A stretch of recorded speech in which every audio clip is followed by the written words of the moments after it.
ABC 9 News forecast first.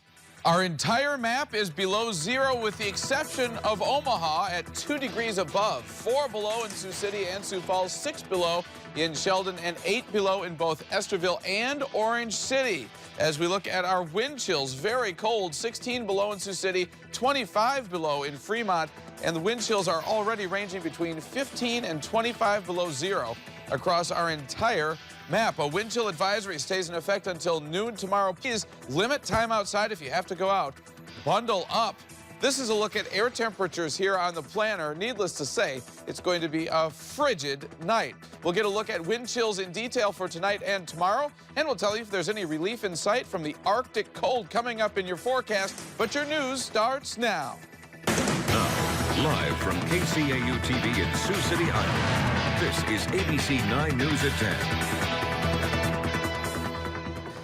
And good evening. Thanks for joining us tonight. I'm Tim Seaman. And I'm Jenna Rehnstrom. It's been out of use for the last few years, but now a wind turbine owned by the Akron Westfield Community School District has started spinning when it was supposed to be off. It's a case of runaway wind turbine. Our Diana Johnson explains why it could be a threat to the Akron community. Akron Westfield School's wind turbine is slowly moving behind me right now, but recently started up on its own, almost moving out of control, leaving the school with questions and concerns. It was a Tuesday morning, unlike most, as Dwayne Wilmont of Akron, Iowa, noticed something that hadn't happened in years. And I look up there, and sure enough, it's spinning. Akron Westfield's idle turbine was spinning fast, but with its backside to the wind. Wilmont, the turbine site manager, says somehow the blades rotated to catch the wind. He guesses the overall brake system failed. None of the sensors were activated to return the pitch or apply the brake. Such a case is called a runaway wind turbine and can lead to some dangerous situations. That's what could happen. Like debris flying through the air, putting those in the area in danger. In this case, a potential grass fire could have started due to friction and oils in the turbine. Oh, there go. The AC pieces are flying off. The school initially started using the turbine in 1998, but stopped in 2009. Over the years, it's cost the school over $1 million to operate, but the school's hope is to keep it alive, salvaging what they can for investors. An ideal offer would be for, here, we'll give you the turbine, you remove it, and you remediate the land. I mean, that's what we're looking to do. We're just looking to break even. The turbine has since slowed down. The school is hoping to call engineer crews in on a day with minimal wind speed so they can safely figure out the problem. In Akron, Iowa, Diana Johnson, ABC 9 News. That's so bizarre, isn't it? It really is, and especially since it hasn't been running in years. Right. You know? A little eerie to see it going now. So, Hopefully so slow, thankfully. Taken care of up there. The Sioux City City Council is looking at the possibility of getting out of their contract for the city's traffic cameras. In 2009, the city signed an agreement with Redflex Traffic Systems. And now Redflex has been accused by a former employee of bribing government officials. The company, in return, is suing that former employee. Today, Mayor Bob Scott asked city leaders to consider dropping their contract with Redflex. Councilmember Rhonda Capron says it's a disappointing situation all around. It's not something you want to hear about. It could be a reflection on everybody, but, like I said before, we have not had a problem. We haven't had any issues. We have documents. We're good. And Redflex here in Sioux City is doing what they said that they would do, and we're also doing what we said we would do. The next step for the city is to examine their contract. The city attorney is researching the contract with Redflex to see what options are available. Following a controversial closing, the Iowa Juvenile Home in Toledo will reopen. District Court Judge Scott Rosenberg has ordered the state to reopen the home and reportedly told Governor Terry Branstad that he can't change laws enacted by the legislature. Branstad closed the facility last month following allegations that teens were mistreated there. 4 Iowa Democrats sued Branstad to keep the home open. Siouxlanders gathered tonight to remember Jim Henry, a TV legend of Siouxland. Friends and family met this evening at Meyer Brothers Colonial Chapel, sharing memories and stories about a man known to many as Canyon Kid.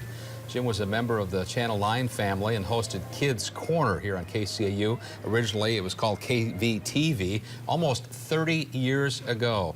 Jim passed away last week in Michigan, and his son Jason told us this evening that bringing his dad back to Siouxland is comforting. We're happy to bring him back and very overwhelmed at the response from people that have come out to honor him and honor what he has done for the community. Now, Jim's funeral is at 10:30 tomorrow morning at Blessed Sacrament Catholic Church.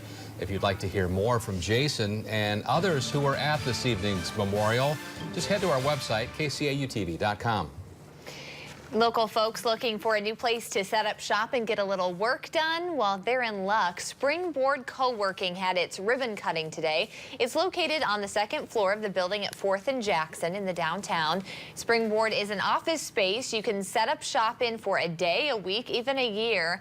The space comes complete with desks, conference rooms, wireless internet access, everything you need to get the job done. Sioux City has its first Blue Zones restaurant. Jitters in Sioux City's downtown gained that designation today. The designation is based on healthy options Jitters offers for its customers. They also will label menu items with calories and sodium, offer healthy side dishes like fresh fruit, and serve food on smaller plates. I've got to remember to take one of those. All the ways to make a healthy choice is what they're hoping for. Healthy choice, the easy choice. That way, hopefully, you eat less if it's on the... Exactly right. Or you just fill it taller. Something to think about tonight. Well, these days, almost everything is shared online, from engagements to birth announcements and now so-called gender reveals. Many couples are finding creative ways to announce the gender of their unborn baby, including my husband and I. Just browse Facebook or Pinterest and you'll probably stumble upon the creative way a friend or stranger is announcing they're expecting. With today's share all generation, waiting until baby is here is much too late for many parents to share those exciting details about their bundle of joy. And so was born the gender reveal.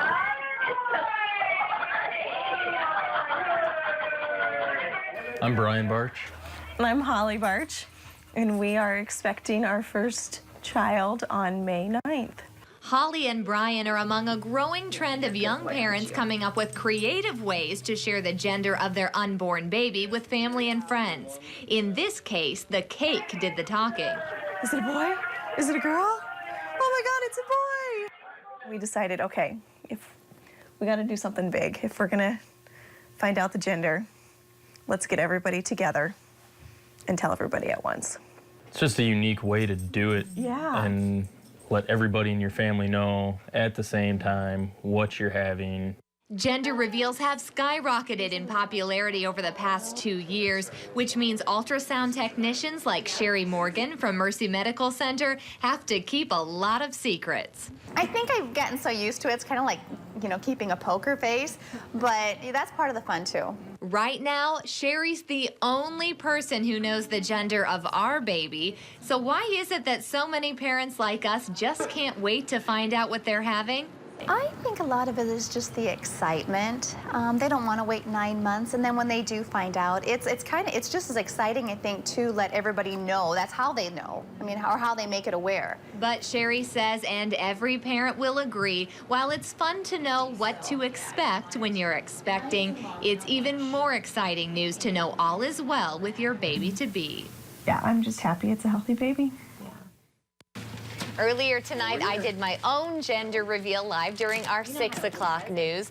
We gave the florist at Hy-Vee a sealed envelope with the baby's gender, and she filled this box with pink balloons. So yes, that means we're having a girl. And no, we did not know ahead of time. I love surprises, but not enough so to wait 9 months to find out.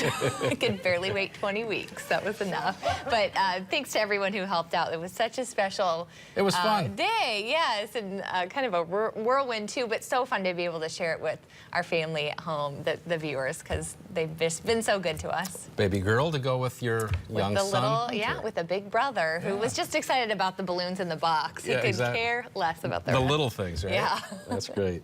Well, still coming up in just a bit tonight, a national pharmacy will no longer be selling tobacco products. We'll tell you why coming up in a bit. And we're already well on our way to a very cold night. In fact, the week ahead looks frigid. Very cold for February. Some weekend snow is possible. We'll tell you about that after the break, so stay with us. You're watching ABC 9 News at 10 with Tim Seaman, Jenna Rehnstrom, Chief Meteorologist Fred Hexom, and Sports Director Travis Morgan. This is ABC 9 News at 10.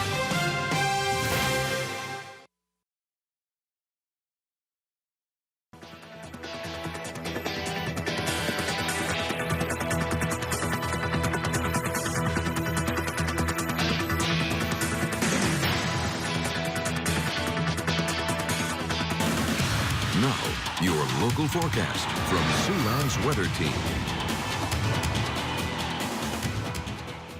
Welcome back. You know it's a cold day when your high temperature is colder than the normal low temperature. That's what we've seen here today. 4 below is our current temperature and low for the day. Dew point is at 9 below zero. The air is dry. Our skies are now clear and the winds are starting to lighten. Two ingredients that will usually cause a very cold night. And the third is fresh snow cover. And we have that too from last night's snow. A northwest to west wind now 5 to 10 miles per hour across Siouxland. And with air temperatures that are below zero except Omaha at 2 above, we have the following wind chills. 25 below in Fremont and Carroll, 24 below in Spencer, 20 below in Yankton, and 16 below is what it feels like right now in Sioux City. So that wind chill advisory, remember to keep that in mind that goes until noon tomorrow. So between now and noon, we can expect those wind chills of 20 to 30, maybe even briefly 40 below zero. Quite cold. And look at this huge Arctic air mass, single digits all the way down into southern parts of Kansas. And this really stands out, doesn't it? The air temperature in Great Falls, Montana, 25 below zero. Now, our winds are out of the northwest. They'll be continuing to grab that cold air and send it our way, even as the air already in place continues to cool with those clear skies and now light winds. There are the clear skies. The clouds have eroded, and they should stay away here for the night, for the most part anyway. So the Stormcast HD is very quiet besides being cold. So we're going to fast forward here into Friday when we could catch a few snow flurries in advance of a low pressure system that's going to be moving in for Saturday. So Friday should be okay weather-wise other than a flurry or two. Here comes the low here for Saturday morning. That's going to push an area of snow through Siouxland. It looks like it could be accumulating snow. A little early here for exact forecasted amounts. But I'll tell you early on here, I think we could see an inch or so on Saturday and maybe a little bit more coming Sunday into Monday. We'll see. Let's go ahead then and take a look at your forecast for the wind chills. As we go through the night tonight, of course, very cold, especially in the northeast, where I wouldn't be shocked if we did hit 40 below zero for wind chill here as we start our day tomorrow morning, around 25 below for Sioux City. And as we go through our day, you can see that wind chills will remain below zero through the entire day. And as we go then into tomorrow night, more double-digit below zero wind chills as we start Friday. Not a whole lot of relief Friday. Slightly warmer later Friday, but then the winds pick up again as we move into Saturday as that low pressure moves in. So you can expect those wind chills to start to move down again during the day Saturday. 13 below zero for our air temperature tonight around the Sioux City metro. That's, of course, very cold. Not quite record-setting, but still frigid. 7 for tomorrow as the Arctic cold continues, even colder tomorrow night. 14 below zero. Teens for Friday and Saturday as that snow chance moves in. A lesser snow chance lingers for Sunday and Monday as temperatures move back to the single digits. Ouch. We've had snow on that calendar more recently than we have most of the winter, I think. I think you're right. Sure. Thanks, Fred. Still to come, the dramatic steps one pharmacy chain is taking to make sure their customers quit smoking. Stay with us. Welcome back. A national pharmacy chain is calling it quits for cigarettes. CVS Pharmacy wants to help its customers get on the path to better health, and so that starts with pulling tobacco products from the shelves. Alex Davis with our Nexstar affiliate has more. 58, so what is that? Some non-smokers, it's probably a good thing, and smokers alike I don't really care about it. I don't buy my cigarettes at CVS anyway, so. seem to think CVS Pharmacy's move to call it quits on tobacco sales just makes sense. Not be able to buy cigarettes is a good idea. Come this fall, tobacco users won't be able to buy their items at their stores. The pharmacy claims it's to better protect their customers' health. Yeah, it sends out a message that they want their customers to be healthy. The CDC reports smoking is the leading preventable cause of death in the U.S., killing more than 44,000 people each year. Lifelong smoker Thomas Leppert wonders why CVS didn't make the call to drop tobacco until now. Well, I always thought it was hypocritical that drugstores sold cigarettes because they're supposed to be in the health business, so I suppose you could say they're putting their money where their mouth is. CVS is the first national chain to decide to take tobacco products off their shelves, saying it's time they get in line with their purpose. You know, they're in the health business, you know, and selling, you know, stuff like cigarettes, I guess it's kind of hypocritical. Now, that ban will be in effect at all 7,600 CVS stores across the country, including one in Norfolk. We'll be right back. The doc's in the house to answer your medical questions. Welcome back. You're with us just in time to ask the doc. That's right. Dr. Thomas Benzoni from Mercy Medical Center is here. And I have to say it on air because I said it during commercial break. I love the sweater. Well, thank you. It's to bring warm weather, don't you know? Yeah, so thanks. Let's hope it works. Yeah, well. We will get to our first question. It comes from Kay. A doctor recently ordered a PET scan instead of an echo for a friend of hers that's having heart palpitations. She's curious what the difference is. You know, between PET scans and dog scans and cat scans, we're actually whole bunch of letters. You know, PET scan is a positron emission tomography. It's a fancy way of saying it's a functional test.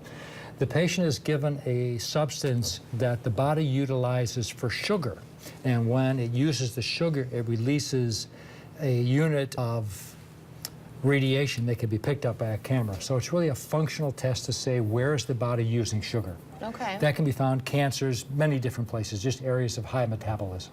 And then the echo? Echo is just sound waves. It's a structure. An echo is a picture of how something looks, and a PET scan is how is it working. The difference between looking at a car and driving it. So give the doctor a more full picture. Complete difference. Up next, a question from Terry, and he says he was recently out in Colorado skiing for the first time. He suffered some headaches. He said he expected some of that because he's heard the elevation would do that. But is there more to it than just that when you're out there? Well, without knowing what he did while I was out in Colorado, some of it could be a bit difficult. But headaches will come just from the elevation itself, and it's probably from dehydration. Your body will tend to shrink, your brain cavity stays the same size, the fluid around the brain tends to be absorbed, and there's less movement of the brain available. So staying well hydrated is really important, and that is staying well hydrated with water, not other things, because other things can also give you the headache. Right. Sure. All right. Drinking alcohol at altitude doesn't work. Finally, Rachel says she unexpectedly has put on a few pounds. A friend told her it could be from her migraine medication. Any truth to that, do you think? Well, without knowing what the migraine medication is, Jenna, it would be difficult to say, but there are a lot of medications that weight gain has been shown to be a pretty severe side effect, and we're seeing that especially with many of our psych medications. So there's a lot of research going on. They think it may well be a direct effect of the drugs altering metabolism. It may not be people just feeling better and then eating more. Oh, interesting. So it's a very interesting area. Okay. Good responses. Those are some interesting. very good Thanks for the good questions. Yeah, good target areas tonight. If you've got a question, we'd like to get it on the air on Wednesdays. Doc's here every Wednesday. Just give us a call, 712-277-2345, and the extension is 335. And thanks so much, Doc, for coming to see us. My compliments to your wife for dressing you so nice And maybe tonight. she'll send me in a beach shirt next week. Yeah. Let's hope so. Yeah, really. Coming up in sports, Siouxland produced a big number of football recruits on signing day. Find out who the best of the best will be playing for next year. Plus, the Bandits are set to play this Friday against Sioux Falls. Find out why it could be another big year for Sioux City indoor football when we come back.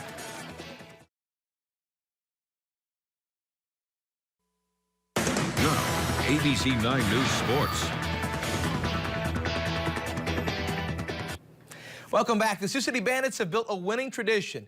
It's at the point now where the team and their fans expect to win every time they take the field. And even after a disappointing playoff loss last season, the attitude has not changed. The old veterans like offensive lineman Steve Schmidt and his muscle right there believe this year's team be stronger than ever. The coaches tell me they have some of the best young talent they've seen in years. The Bandits plan to be explosive and in the hunt for a title.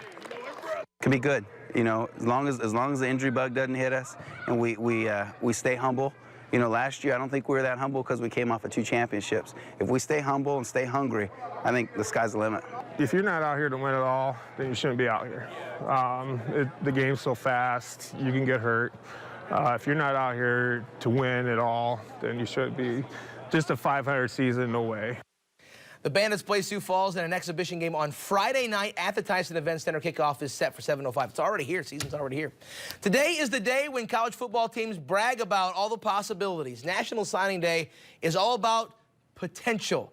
And 2 East High Black Raiders have enough potential to play at the Division I level. East wide receiver Ronald Nash is one of the biggest, strongest, and fastest wideouts in Iowa, and he'll stay in state. Nash signed with Northern Iowa today.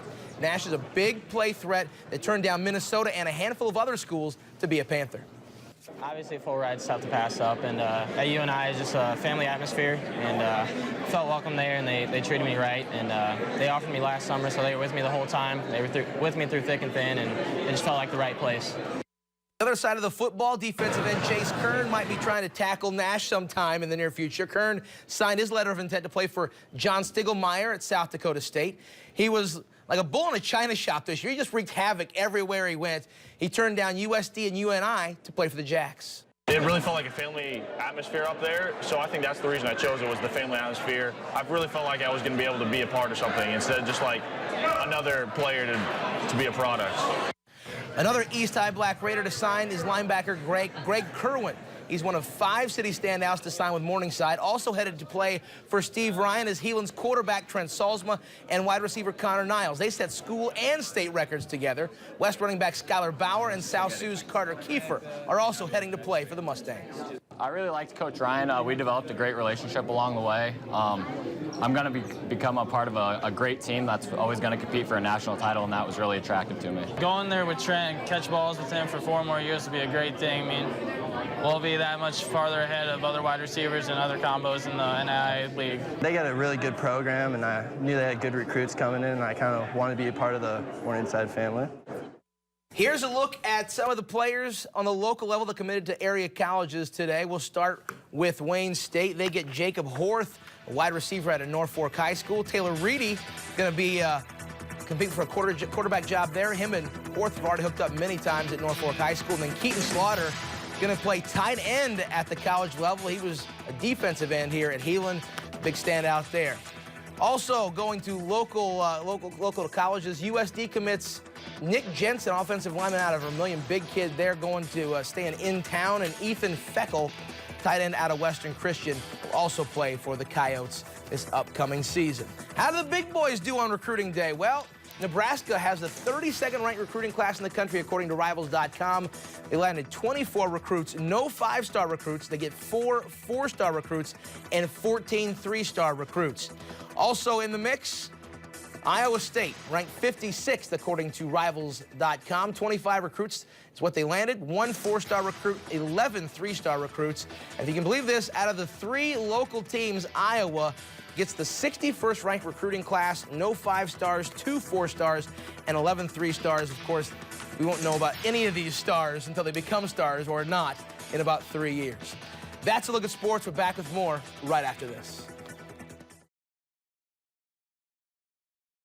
Well, you may want to bump the thermostat up a couple of degrees today. Yeah, it's going to be a cold, very cold night. In fact, around 13 below tonight, 7 above tomorrow, 14 below tomorrow night, and teens is going to be as good as we can do, as warm as we can get until next Wednesday, with another chance of snow starting Saturday, maybe spilling into Sunday and Monday. You can take a couple days off from shoveling snow at least. Right. Yeah, so that does it for us on this Wednesday night. Jimmy Kimmel's up next, so stay tuned.